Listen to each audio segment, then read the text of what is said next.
Jejum, a cirurgia natural. Será que jejum faz bem? Jejum faz mal? E quais são os benefícios e a lógica por trás do jejum? E existe ciência e dados, casos documentados de pessoas que realmente melhoraram drasticamente sua saúde sem tratamentos usuais só com o jejum? Fica aí até o final para aprender mais, já que há quase 20 anos estudo o assunto, pratico o assunto, escrevi um livro sobre o assunto, produzi vários documentários e já fiz até jejuns para mais de 40 dias à base de água. Acho que eu tenho bastante a te educar sobre o assunto.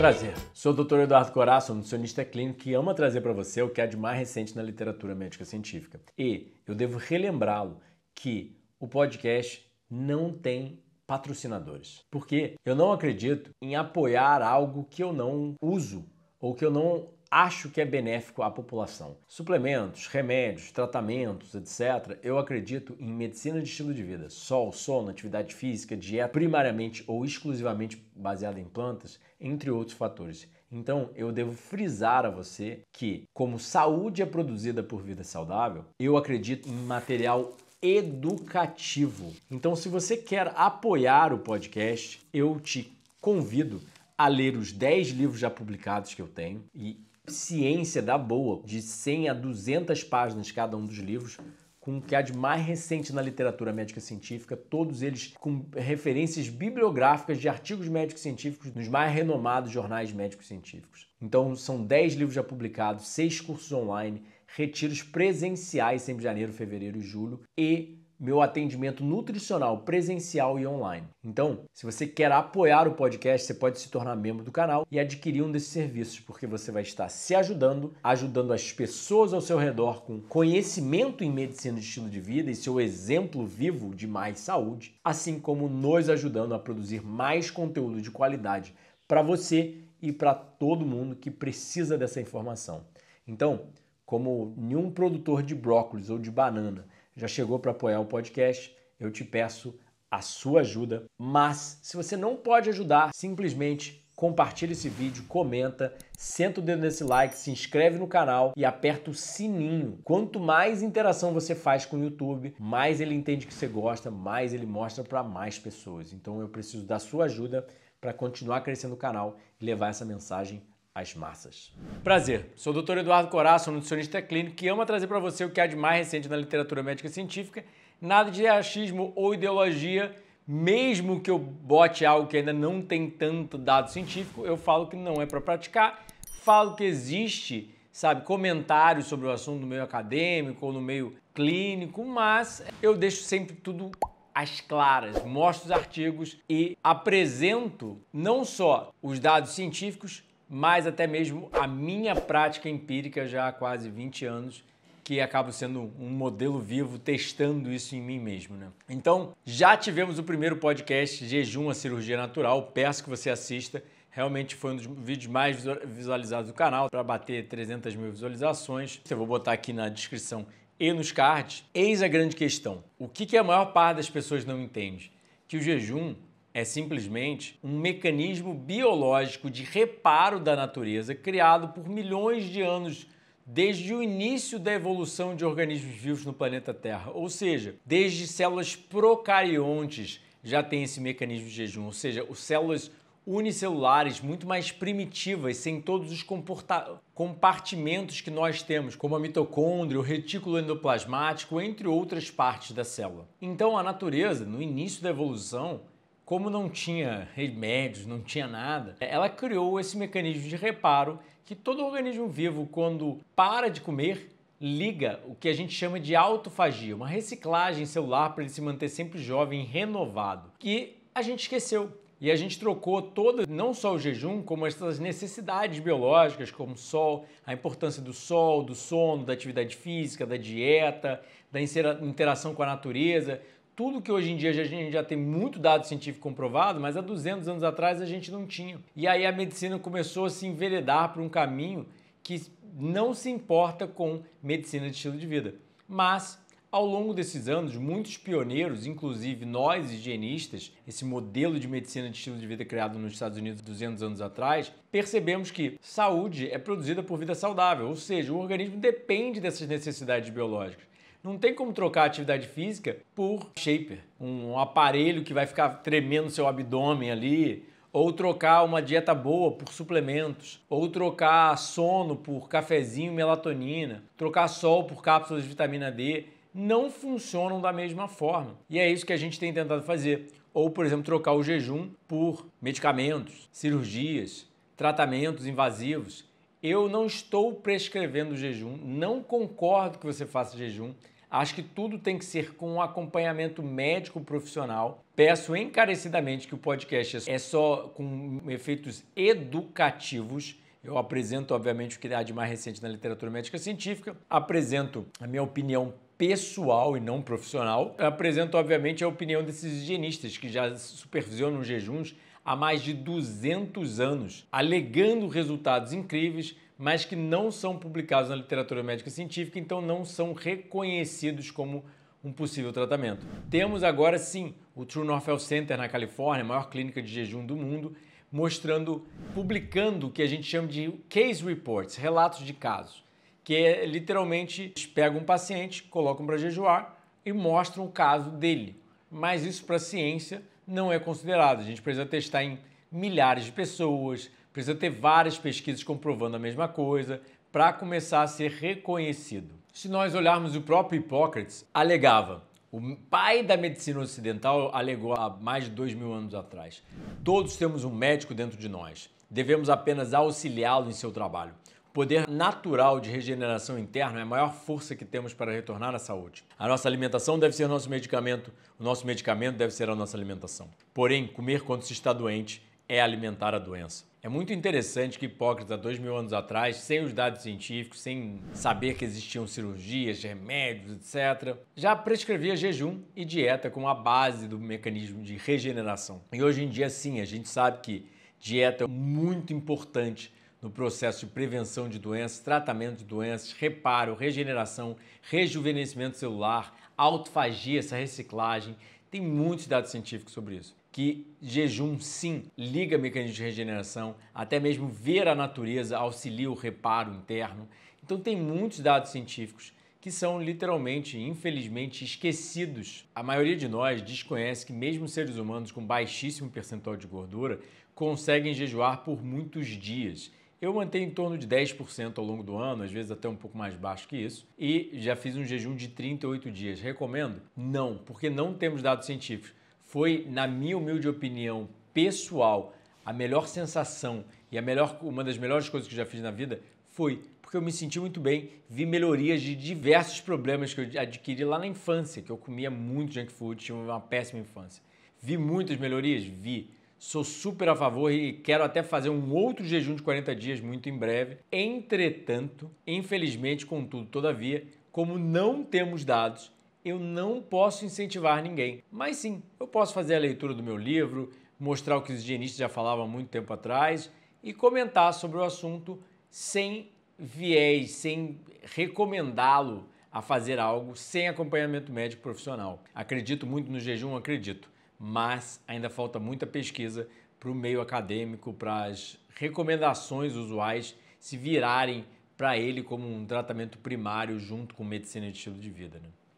Antes da gente entrar no segundo capítulo do jejum higienista, o jejum no mundo animal, vamos se perguntar por que jejuar? Porque, na verdade, é um mecanismo adaptativo da natureza para sempre que o organismo estivesse doente, machucado, ele corta a fome e fala para o organismo, fechados para reparos, volte mais tarde. Ou seja, você tenta levar comida de verdade à boca, você sente fome zero. Isso é muito interessante, pessoal. Por isso que todos nós, quando estamos doentes, mentalmente, emocionalmente, ou seja, sua mãe faleceu ou aconteceu uma coisa muito ruim na sua família, o que você vai pensar? Literalmente, você perde a fome. Você não pensa em nada, você está ali no luto, você está sofrendo por causa daquilo, então você quer trabalhar aquilo emocionalmente, então o próprio organismo corta a fome, porque tudo requer energia. Então a prostração muscular que nós sentimos durante a doença, a falta da fome por apetites naturais, porque se você levar um alimento industrializado à boca, você consegue comer. Se você leva um alimento natural, uma banana, um caqui, uma melancia, você não tem muita vontade de comer. Se você adultera o alimento com açúcar, com sal, com óleo, com fritura, aí sim realmente você consegue gostar de qualquer coisa, comer qualquer coisa em qualquer estágio da vida. Mas quando é comida natural, seu organismo fala mais alto. Por que ele corta a fome? Por que ele corta a energia para os músculos? Porque ele está prostrando o organismo, economizando energia que vai ser divergida para, por exemplo, comer quando não se precisa, porque a maior parte das pessoas tem muita gordura corporal, está há décadas acumulando muito mais comida do que o necessário, nunca conseguiu nem ver seus músculos direito, porque tem sempre uma grande capa de gordura. Isso mostra que comida não é tão essencial no presente momento, porque ele consegue falar com você. Se você realmente não está com fome, ele consegue analisar seu percentual de gordura e te mostrar que o descanso seria primordial. Perante essa visão higienista, temos dados clínicos ainda? Não temos. Como eu falei, a ciência evolui muito mais focada em drogas, em remédios, em cirurgias, do que em medicina de estilo de vida. Os dados de medicina de estilo de vida são muito curtos porque realmente não gera dinheiro, não tem interesse nenhum dos pesquisadores em fazer pesquisas sobre jejum. Saem pesquisas? Saem poucas. Mas, obviamente, as que saem, que têm saído, têm mostrado resultados promissores no tratamento de doenças, né? Ou seja, você confia nas mensagens do corpo para ir dormir, para comer, pegar sol, mas você não confia na mensagem do corpo quando ele corta a sua fome e você acha que você tem que comer mais para ficar saudável, quando na verdade você estava comendo 3, 4, 5, 6, 7 refeições ao dia, todos os dias desde o início da sua vida. Nas palavras do Dr. Joe Fuhrman, o jejum não deve ser utilizado como a última medida. Deveria ser aplicado como a primeira forma de tratamento antes que seu médico coloque medicações para praticamente todo tipo de doença crônica. Se uma pessoa conseguir jejuar no início do processo da doença, antes de anos de esteroides e outras drogas tóxicas, complicadores do problema, será muito mais fácil recuperar a saúde. Joe Fuhrman, um médico americano, higienista também, escritor de vários livros, um deles sobre o jejum. Há 200 anos, sem ciência moderna alguma, o Dr. Isaac Jennings, o criador do higienismo, já falava: quanto mais você alimentar um homem doente, mais doente você o torna. Ou o Dr. Shelton diria: a regra de ouro do higienismo é, se você não está confortável em mente ou corpo, perca uma ou mais refeições até o conforto voltar. Mas eu entendo que existe uma grande falta de credibilidade sobre o jejum. Porque realmente, como o professor Sérgio Morgulhos, da Universidade de Nebraska, que escreveu livros e pesquisas sobre o jejum há mais de 150 anos atrás, já alegava, o valor prático do jejum nunca será completamente utilizado enquanto o leigo ou a profissão médica não perderem o medo instintivo de jejuar. Talvez soe simplista demais simplesmente deitar na cama, perder algumas refeições, só beber água e descansar. Parece que o organismo não consegue fazer o que ele é feito para fazer.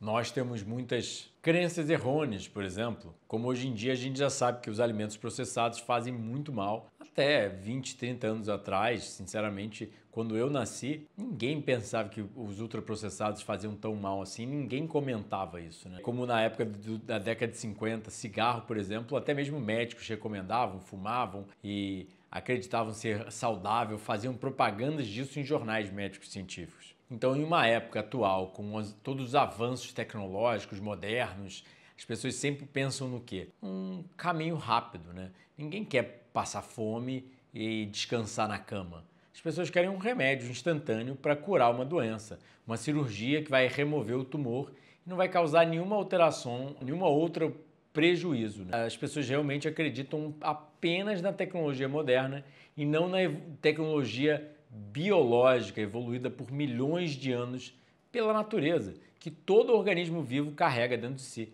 Ou seja, seres humanos, assim como animais e até mesmo plantas, têm essa capacidade de autofagia, essa capacidade de jejum e reparo e regeneração. Ou seja, o mecanismo de reparo criado por Deus é extremamente subestimado. O mecanismo de tratar doenças criado pelo ser humano é extremamente superestimado nesse mundo moderno que vivemos. Então, infelizmente, de acordo com os dados científicos, em torno de 250 mil pessoas morrem anualmente só nos Estados Unidos por doenças iatrogênicas, ou seja, doenças causadas por erros médicos. E mais outras milhões de pessoas morrem ao longo do mundo de doença cardiovascular, câncer, diabetes, doenças neurológicas, que nós sabemos que poderiam ser drasticamente evitadas ou pelo menos atrasadas de acontecer e muito menores complicações, entre vários outros fatores benéficos, se as pessoas entendessem e praticassem medicina de estilo de vida. Ou seja, cigarros, álcool, drogas ilícitas matam muita gente e todo mundo já reconhece que é maléfico. Comida, junk food, que não é nem comida, também mata muita gente e as pessoas não reconhecem. Mas o que as pessoas estão preocupadas? O que choca elas? Não é ver alguém fumando e se matando com cigarro, não é ver alguém se matando com álcool, não é ver alguém se matando com drogas ilícitas, ou não é ver alguém até mesmo morrendo de doenças iatrogênicas, porque a maior parte do público nem sabe o que é isso. O que choca elas é ver alguém se tratando com jejum. É um tanto quanto engraçado, já que todos os animais no planeta, até mesmo plantas, jejum. Mas o ser humano, né? Vê quem decide viver de forma saudável, fazer jejum, comer comida crua, frutas e vegetais, viver como nossos antepassados viviam, como lunáticos. Nós somos os charlatões, os estranhos, os diferentes, os errados. Viver da forma moderna, usual, que obviamente está induzindo todas essas doenças crônicas modernas, é normal. Então eu escolhi lá atrás o meu tratamento. Para mim, eu vi que eu era responsável pela minha saúde e só eu mesmo podia realmente me cuidar. Então, tem quase 20 anos que eu durmo cedo todo dia, pego sol todo dia, pratico atividade física todo dia, como bem, comida de verdade saindo da horta todo santo dia. Tem aí uns 8 anos que eu consegui dinheiro para comprar um terreno e comecei a plantar minha própria comida. E agora tem 6 anos que eu comecei a entender mais de cronobiologia, crononutrição e comecei a adequar meu estilo de vida a isso também. Mais contato com a natureza, outros fatores de estilo de vida, como a crioterapia, que eu já mostrei aqui no canal, que pode até mesmo matar células cancerígenas, a sauna, todos os dados científicos que a gente sabe que produzem efeitos benéficos à saúde e são naturais, como até pisar no chão, como tem vídeo aqui de grounding, earthing, ou seja, aterramento aqui no canal, você pode assistir também. São várias terapias naturais que têm benefícios cientificamente comprovados que eu aplico no meu dia a dia e tem quase 20 anos que eu não fico doente. Não tenho uma dor de garganta, um espirro, uma tosse, uma febre ou um sintoma qualquer. E eu comecei a me responsabilizar pelos meus atos. Lá atrás, toda a minha família, todos os meus amigos, todo mundo, e ainda me acham maluco. É engraçado que na internet me xingam, me criticam, etc. Mas quem que tá fumando? Quem que tá bebendo? Quem que tá comendo comida industrializada? Quem tá, sabe? A pessoa sai para comer comida natural. Vai pro rodízio sushi, que tem açúcar refinado no molho, um monte de sal refinado, obviamente, no molho. Tem conservante no molho. O peixe é de cativeiro. O arroz é refinado e cozido extremamente, com açúcar e sal também, né? E glutamato monossódico, uma neurotoxina, para estimular a pessoa a consumir mais daquilo. Até mesmo o natural, né? Ela ainda vai se pedir um suco industrializado ou um refrigerante no restaurante natural e vai ter um monte de molho com açúcar e outras coisas que as pessoas acham que elas comem natural quando realmente a dieta delas vai muito longe da dieta dos nossos antepassados, dieta da roça, dieta paleolítica, que seja o que você queira chamar de dieta, mas comida de verdade saindo da planta. Eu vejo o jejum como a forma máxima de tratamento. Seria a forma ideal, mas obviamente eu não recomendo o jejum sem supervisão médica. Acho que você deve se educar sobre o assunto, ler o livro e aí, obviamente, ir tomando suas devidas proporções, devidos passos, mas principalmente até mesmo antes do jejum, eu acredito que o tratamento máximo é o higienismo, essa ciência da saúde. É não só juntar o jejum intermitente, o jejum de água, mas principalmente só o sono, atividade física, dieta e outros fatores que a gente pode incorporar no nosso dia a dia que fazem toda a diferença para a saúde e longevidade a longo prazo. Então, no capítulo 2, eu converso com o leitor sobre o jejum no mundo animal e vegetal. Ou seja, até mesmo citando Benjamin Franklin, o famoso inventor americano que já falava: O melhor de todos os remédios é o jejum e o descanso. E no final das contas é nada menos que fascinante observar a natureza e perceber que, ao longo de milhões de anos, seres humanos, animais e vegetais criaram inúmeros mecanismos para se adaptar à vida natural, ao meio ambiente que viviam. E um deles, obviamente, foi armazenar a gordura em si próprio para uma forma de armazenamento de calorias para fazer o que era necessário. Porque animais, por exemplo, fazem hibernação, aestivação, metamorfose. São vários processos biológicos que eles precisam passar e eles precisam de calorias para isso. Eles precisam de energia armazenada para conseguir passar por esse processo de 5 meses sem comida no Ártico, ou 1 mês sem comida nos trópicos, que é a famosa estivação, ou se transformar de um girino em um sapo, ou de uma lagarta em uma borboleta. Fica aí para a gente aprender mais. Mas é visível, até mesmo animais domesticados realmente jejuam e perdem a fome. Eu conheço muita gente que tem gatos, cães, etc. e falam: ah, meu animal se machucou e não quis comer, quebrou a pata e recusava comida, só queria descansar. E é bem simples a coisa. A repulsa dos alimentos, vômito, diarreia, incapacidade de digerir. E nós nos consideramos e nos chamamos os animais mais inteligentes da natureza, o animal mais evoluído, mas eu acho que a gente tem muito a aprender observando o reino animal e vegetal e vendo que o jejum é a norma, é o que mais esses animais fazem. Na verdade, a escassez de alimentos é algo muito comum. Então, quando tem comida, é um banquete. Os animais comem bastante porque eles nunca sabem quando vai ser a próxima refeição. É bem simples. Se comer promove força e vigor, como que uma pessoa comendo 5 refeições ao dia consegue ficar doente? E como ela consegue se manter doente tentando comer mais ainda quando ela está doente? A comida não deveria reparar e proteger da doença? Então como que ela fica doente, né?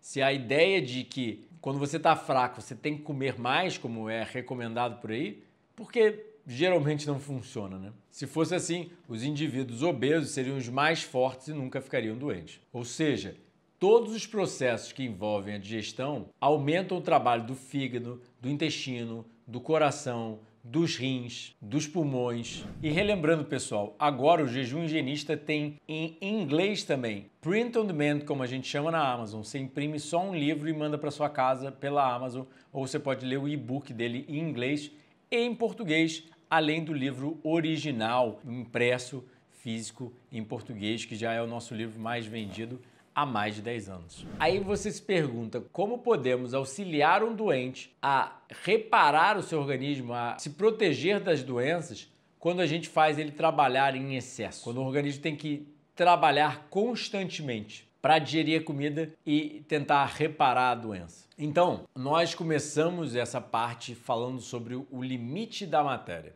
E o que é o limite da matéria? É o mecanismo de regeneração é relativo ao tipo de espécie e até mesmo à fase da vida. Uma pessoa jovem, por exemplo, ela repara um osso, regenera um osso quebrado em até 3 semanas. Um idoso, ele pode levar até 6 meses para reparar um osso e não reparar devidamente. Porque quanto mais otimizado é o funcionamento fisiológico, maior é a nossa capacidade de reparo através das células-tronco pluripotentes, como são chamadas. São as células-troncos mais fortes que conseguem dar origem a qualquer célula do nosso organismo. Então, se manter jovem a nível fisiológico, a nível biológico, é muito importante. A vida saudável, a nível científico, nós sabemos que causa não só manter o nosso organismo jovem, mas também causa regeneração de células-tronco pluripotentes. Ou seja, essas células-tronco podem voltar se você jejua. E eu vou pedir para o Murilo botar os artigos aqui, vou citar alguns dos artigos já que temos dados científicos publicados na Cell, um dos maiores jornais médicos científicos do mundo, pelo grupo do Walter Longo, dos maiores biólogos pesquisadores de jejum do mundo, mas que a regeneração é um processo biológico é evidente quando olhamos para a natureza. Temos, por exemplo, uma planária, ou seja, uma minhoquinha em laboratório, quando eles cortam ela em 3, eles continuam cuidando dela de certa forma, ela só com o rabo, ela só com a parte do meio ali, ou ela só com a parte da cabeça, ou a terceira parte, ela regenera e criam 3 novas. Ou seja, de uma minhoca você consegue criar 3 só cortando ela. É impressionante. como também temos as salamandras presas em laboratório, que são principalmente os axolotes, que são uma das salamandras com maior capacidade regenerativa que nós temos. Os cientistas prendem eles e ficam cortando partes deles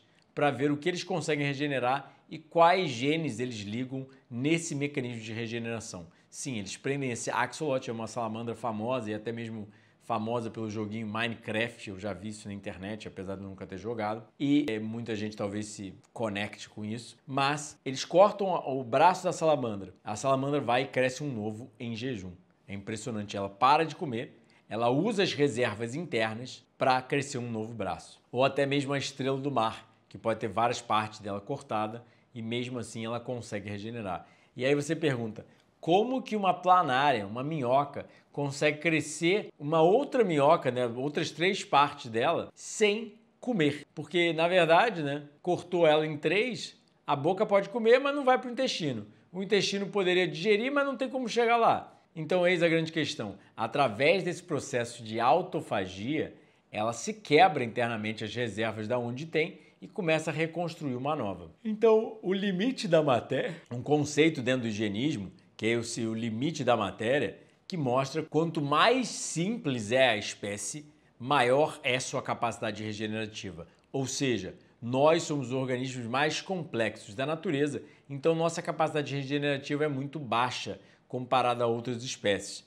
Isso quer dizer que nós não regeneramos um membro, por exemplo, como um braço novo. Um osso, por exemplo, todo mundo sabe que quem já quebrou um osso sabe que você pode prender ali o osso com as talas de um cirurgião, ele pode botar talas na sua perna, do médico, mas não é o médico que curou o seu osso, é o seu organismo interno. Ou um corte grande, por exemplo, o médico vai lá e dá pontos no corte, mas o seu próprio corpo regenera, fecha a ferida e começa a cicatrizar e reparar o local danificado. Ele joga células velhas, constrói células novas, inflama o local para inibir qualquer atividade ali, para você não mexer e ele poder trabalhar no local. Então é muito interessante, é muito impressionante ver essa capacidade de seres vivos, desde uma planária conseguir construir 3 novas planárias até um ser humano regenerar um osso, e as pessoas subestimam demasiadamente nossa capacidade de regenerar e reparar doenças. Mas o que acontece? Elas continuam a comer, tentando tratar doenças comendo e não jejuando, não dando um descanso ao organismo. Elas continuam a comer comidas erradas. Ao invés de comer as comidas certas, que previnem a doença, elas continuam comendo as comidas que geraram a doença. A fritura, os óleos, a farinha, o açúcar, o excesso de proteína animal, o baixo consumo de frutos e vegetais, comida extremamente cozida, entre outros problemas. Elas tentam regenerar. Eu vou fazer uma cirurgia, vou remover o tumor, mas eu continuo com uma comida cancerígena. Eu continuo dormindo tarde, que reduz o reparo do DNA e aumenta o dano ao DNA. Eu continuo sedentário, eu continuo obeso, eu continuo com vários hábitos que geram câncer. Mas aí eu tento tirar o câncer com uma cirurgia e esqueço a medicina de estilo de vida. E, obviamente, desconsidero completamente o jejum também. E sim, temos poucos dados científicos sobre jejum e câncer, mas temos algumas pesquisas do Walter Longo mostrando o jejum auxiliando a quimioterapia, reduzindo efeitos colaterais da quimioterapia, auxiliando no tratamento de inúmeros tipos de câncer, por exemplo, ratos jejuando. Quando eles são expostos a cancerígenos, eles não desenvolvem câncer. Eles levam muito mais tempo a desenvolver o câncer do que os ratos comendo. E ele já testou isso, não só em ratos, como seres humanos, etc. Como, por exemplo, o True North Health Center tem um vídeo aqui no canal publicado com uma mulher que reverteu um linfoma em 21 dias de jejum à base de água na maior clínica de jejum do mundo e uma dieta higienista. Ou seja, os dados são em uma pessoa, agora eles publicaram uma nova pesquisa em 3 casos clínicos ou 4 casos, mas ainda assim são em poucas pessoas, porque realmente um centro de jejum não tem financiamento de milhões de dólares ou reais para poder ficar só publicando pesquisas e esquecer de cuidar das pessoas, mas que tem centro de jejum no mundo, tem. E as pessoas que vão para lá alegam estar muito mais saudáveis depois que saíram de lá, depois de muitos dias jejuando. Ou seja, todos esses animais, eles confiam nos seus instintos. Quando o corpo corta a fome, ele sabe que ele precisa descansar e parar de comer. Quando o corpo volta com a fome, é que o corpo reparou ou que acabou com as reservas de gordura dele, acabou com as reservas nutricionais e ele tem que voltar a comer. É impressionante como esses animais eles sempre sabem, né, o quanto eles devem jejuar para reparar o problema deles. Quando jejuar, quanto jejuar. É impressionante, eles não têm medo de inanição. É um animal primitivo, sem nenhuma educação, mas eles acabam sendo mais inteligentes do que nós, seres humanos, na minha humilde opinião. Óbvio, existem certos animais que conseguem jejuar por meses, ou até mesmo no caso de insetos, se tem dados sobre até mesmo anos de jejum, né? Mais de um ano de jejum. Como no caso do Angus Barbieri. Eu já botei aqui no canal, já mostrei o artigo médico-científico dele. Ele foi um obeso mórbido que ele jejuou 382 dias em hospital medicamente supervisionado. Impressionante, o caso está no Guinness Book. Vou pedir para o Murilo também botar a pesquisa aqui e a foto dele. É um caso bem interessante, se você digitar Angus Barbieri, você vai ver no YouTube, no Google, em um monte de lugares, que um ser humano ficou mais de um ano sem comer. Impressionantemente, mais de um ano. Ou seja, escorpiões e cobras conseguem sim ficar muito tempo sem comer, sem morrer, né? Mamíferos não possuem essa incrível habilidade, nem tenta. Eu não sugiro nem que você tente jejuar um dia sozinho ou qualquer coisa do gênero, mas obviamente é muito interessante saber que existe insetos que conseguem passar mais de um ano, né? E até mesmo se a gente olhar várias enciclopédias antigas, como em 1937, a News Encyclopedia nos Estados Unidos sugeria que seres humanos morrem após 8 dias de privação de alimentos, né? Como nosso cameraman e editor de vídeo Murilo brincou, quem vos fala é um fantasma, porque eu passei já 39 dias, né? E pretendo passar outros 40 para ter mais benefícios do que eu já tive. Mas é engraçado a falta de compreensão, né? E o medo de uma coisa tão natural. Mas sim, tudo precisa ser feito de acordo com a ciência e supervisionado medicamente. Então não vai fazer uma besteira, depois me culpar. E aí as pessoas podem perder acesso a essa informação no Brasil se eu não tiver realmente aqui na frente trazendo os artigos científicos, trazendo a lógica, trazendo a prática clínica dos higienistas ao longo de 200 anos. E aí sim, eu não posso te ajudar a jejuar, eu não supervisiono o jejum. Eu recomendo que você procure uma instituição medicamente supervisionada como o True North Health Center na Califórnia. Mas eu pelo menos te trago o assunto sobre o jejum e principalmente eu te mostro que o jejum não é a panaceia. O primeiro ponto a se adotar, o primeiro ponto a se focar, o maior ponto de todos, não é o jejum, é sim o básico bem feito, só o sono, atividade física e dieta. Por isso que eu sempre recomendo a todos os meus leitores, seguidores, alunos, pacientes, começar lendo o livro Dieta do Éden e aprender por que introduzir mais frutos e vegetais e oleaginosas na sua dieta. Então, diferentes tipos de mamíferos levam diferentes tempos para morrer de inanição. Se você for pegar um rato, por exemplo, com 18 gramas, ele morre apenas com 5 ou 6 dias sem alimentos. Um cachorro pesando 20 quilos, de acordo com o Dr. Herbert Shelton, morreria em 60 dias. O período correspondente no homem seria 89 dias, por exemplo. Ou seja, o tempo de inanição, o tempo de morrer de fome, que existe uma grande diferença entre inanição e jejum. Deixa eu deixar bem claro isso, né? Que o jejum começa quando a gente acaba a última refeição até o ponto que as reservas nutricionais e de gordura acabam. Aí depende, obviamente, do ser humano, da quantidade de gordura, a quantidade de nutrientes. Eu, no meu jejum de 39 dias, eu senti que eu conseguia ir mais alguns dias, mas realmente em breve ia acabar as reservas, porque eu já comecei o jejum com um baixo percentual de gordura, porque eu já sou magro, né? Então as reservas dependem muito da condição do tipo de organismo, né? Ou seja, seres humanos têm menos reservas, etc., comparado a muitos animais,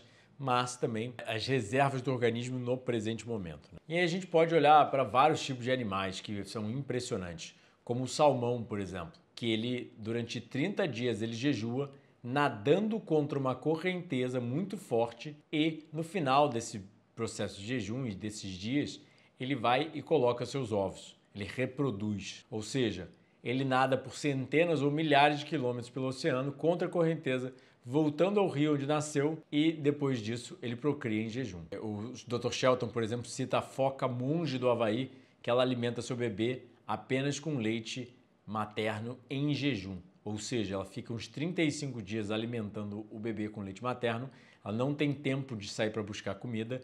Quando ela deixa o bebê bem alimentado, aí ela, depois de 35 dias, ela sai para comer. O Dr. Herbert Shelton também cita animais como galinhas, por exemplo, que depois de sair dos ovos, elas passam até 3 dias sem nenhum alimento ou água, que alguns animais até mesmo jejum após o nascimento. E a gente começa falando também sobre a estivação. É um tipo de hibernação dos animais nos trópicos. Ou seja, a hibernação é de animais de sangue frio, como um urso polar, e a estivação é de animais em sangue quente nos trópicos. Ou seja, a estivação é como nós sabemos que acontece mesmo nos trópicos, períodos de muita chuva, períodos de muita seca e com tanto falta de alimentos. E com a chuva geralmente vem a abundância, porque as plantas conseguem ter água para produzir os seus alimentos. Quando não tem água, a seca e o calor, ao invés do frio, no caso desses animais de sangue frio, interfere na comida. O Dr. Shelton cita, por exemplo, casos de crocodilos que se enterram na lama durante longos períodos de tempo, cortando completamente suas atividades físicas ou as reduzindo ao mínimo para conservar ao máximo suas reservas. Eles permanecem lá até a primeira chuva ocorrer, a qual indica que o período de seca e extremo calor acabou. Então esses animais acordam do seu profundo sono de verão completamente renovados pelo jejum e pelo descanso. O Dr. Shelton cita de uma lesma do deserto californiano que consegue ficar até mesmo 6 anos em processo de estivação. Citando o Dr. Herbert Shelton, o fenômeno do sono de inverno, chamado hibernação, fornece a nós incríveis exemplos das capacidades dos organismos vivos de ajustarem suas atividades às várias exigências da vida, para sobreviverem por longos períodos sem comida e até mesmo sem água. De fato, eles revelam que a habilidade de jejuar prega um papel importante na sobrevivência. De fato, no inverno, nesses locais mais frios, a temperatura se torna tão baixa que não é só uma questão de sobreviver ao frio, mas também uma questão de achar alimentos, porque o frio impede as plantas de produzirem alimentos. Ou seja, existe uma redução dos fatores ideais para a vida, como uma temperatura ideal, alimentos, a luz solar, a qual toda a vida depende, e por aí vai. A migração dos pássaros, por exemplo, é um exemplo fugir do frio, como o esquilo, por exemplo, que ele esconde suas nozes, ou até mesmo a abelha que armazena seu mel, mas animais diferentes armazenam de cada forma. Tem os animais que hibernam, armazenam dentro de si.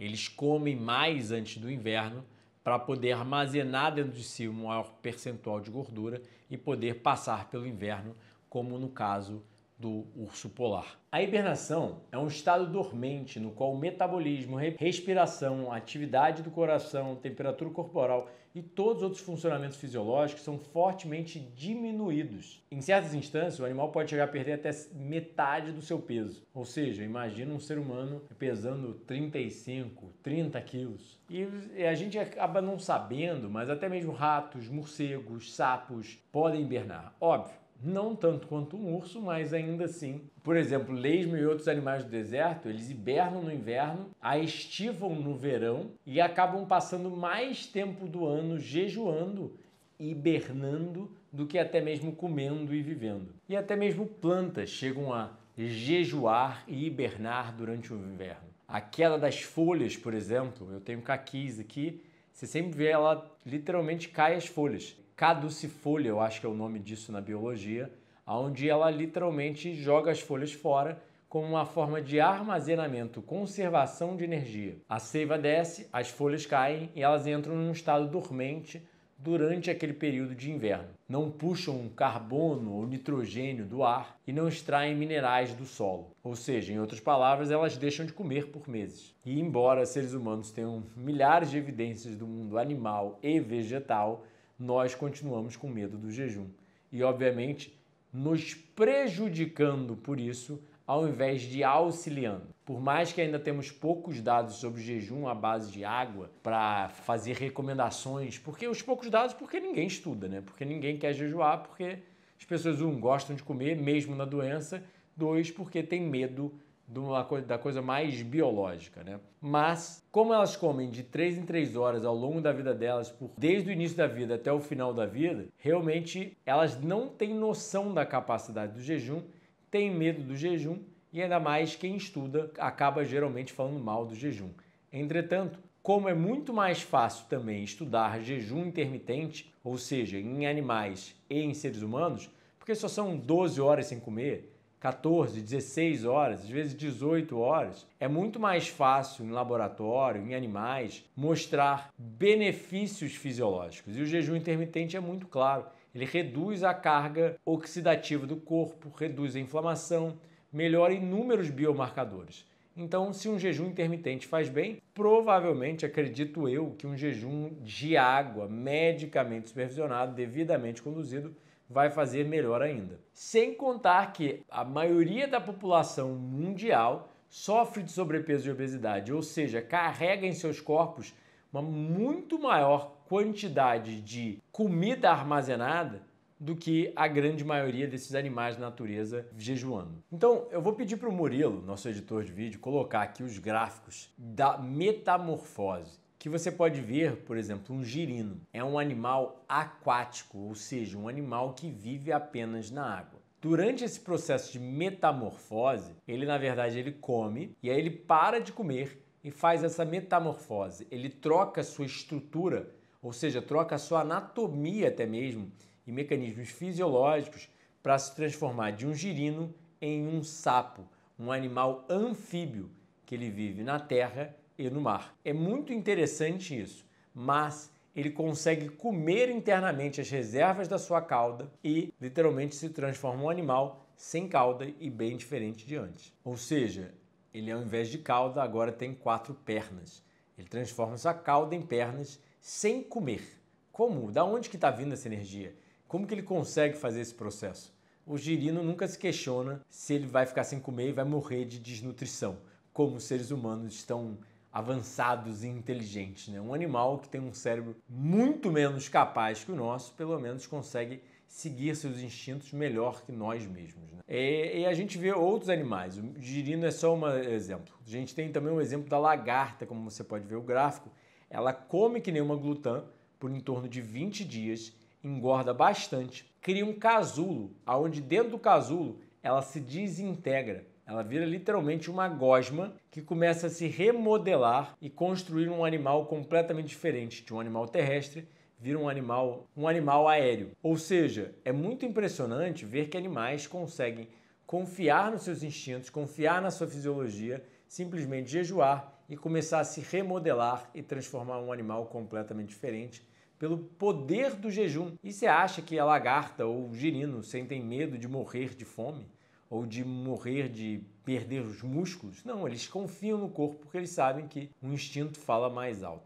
Um outro exemplo lindo e maravilhoso da natureza é o bicho da seda, que consegue aumentar em até 15.000 vezes do seu tamanho original, comendo como um glutão, e depois entra dentro de um casulo e sai uma borboleta. Ele se mantém ali inerte dentro de um casulo e sai uma borboleta. Ou seja, a gente pode concluir que a autólise ou autofagia, esse processo que o jejum induz, não é um processo caótico, que ele não destrói partes desejadas, ele destrói as partes não desejadas. Ou seja, o corpo quando entra em jejum, o corpo humano, já foi provado que ele começa a queimar primeiramente a gordura visceral e não a gordura subcutânea. Ou seja, a gordura importante, a saudável, na verdade ela fica não consumida. O corpo consome qual gordura? A gordura prejudicial à saúde, aquela que fica em volta dos órgãos e pode causar síndrome metabólica. Não é como se o corpo fosse lá e autorizasse o músculo, ou o coração, ou o cérebro. Ou seja, ele não vai catabolizar, ele não vai comer o seu cérebro, o seu músculo ou o seu coração. Ele faz de uma forma inteligente, comendo do menos essencial para o mais essencial. Ou seja, só na privação demasiada, excessiva, prejudicial de comida, ou seja, quando você entra em inanição, né? Não quando você está jejuando, mas quando você começa a exagerar o tempo de jejum, aí sim ele começa a comer estruturas que não deveriam estar sendo consumidas. Mas, obviamente, higienistas antigos acreditam que a fome volta muito antes disso. Eu nunca acreditei num jejum até completar, como os higienistas antigos sugeriam, ou seja, deixar a fome voltar, etc. Não, jejum não deve ser feito em casa, deve ser feito sob supervisão médica, mas, obviamente, como até mesmo o True North Health Center na Califórnia, eles não deixam o jejum passar de 40 dias se a pessoa conseguir. Mesmo que ela consiga, em termos de reservas, eles não permitem, porque a gente ainda não entende tanto. Por mais que o Dr. Shelton, por exemplo, cite um jejum que ele supervisionou de mais de 100 dias, outros de 70, até mesmo 90 dias. O Loren Lockman, onde eu jejuei na Costa Rica, ele cita que ele jejuou um homem com câncer testicular, obeso, por mais de 3 meses e meio, se eu me lembro bem da história. Nós sabemos o caso do Angus Barbieri, que jejuou por mais de 1 ano, mas a ideia não é competir ou qualquer coisa do gênero, a ideia é permitir o corpo se reparar e fazendo de uma forma inteligente, né? Se o jejum começa a passar tempo demais, por que não quebrar e mais à frente fazer um outro e conseguir o máximo de reparo do organismo? Os higienistas acreditam nisso, os higienistas há mais de 200 anos supervisionam os jejuns. Eu acredito nisso, realmente, eu alego muitos benefícios de quase 20 anos agora fazendo jejuns longos. Entretanto, é tão simples assim? Não. Podemos recomendar? Não. Mas eu acredito e até por isso que eu vou fazer um outro jejum de 40 dias agora, né, depois de 1 a 2 anos atrás e vários jejuns ao longo da minha vida nesses últimos anos, né? Mas é bem simples. Saúde é produzida por vida saudável.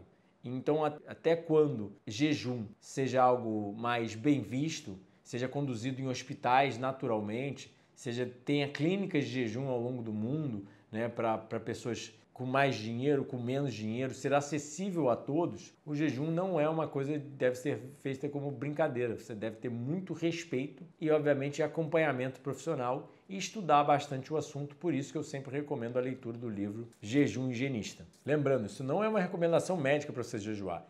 É para te educar que existe sim um corpo de conhecimento que recomenda jejum, que acredita no jejum como uma forma terapêutica. Muitos médicos ao longo da história recomendavam, acreditavam.